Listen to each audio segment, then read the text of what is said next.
台风消息：热带低压 TD26，24小时内有发展为轻度台风的趋势。93W 向西北方移动，逐渐增强中。首先来看。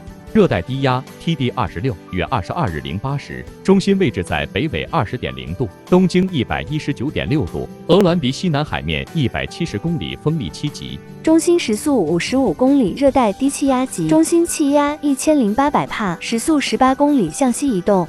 因此 TD26云系北移，笼罩台湾，同时东北季风有显著增强的趋势。北部、东部除了降雨较连续外，预估累计雨量将可达豪大雨等级。近中心最大风速每秒12公尺，瞬间最大阵风每秒20公尺。未来趋势 TD26以时速19公里的速度，沿着副热带高压东南边缘向西南西方向，略微有利的环境将在24至36小时之间推动微弱的增强，达到时速65公里最大风速值。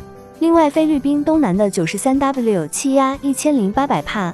海事基本型扰动专家预测路径分2条，一条往西北再转东北，类似21号台风海棠路线；另一条往西北西，从菲律宾中部到巴士海峡之间通过，类似泥沙台风路线，对我们将有影响。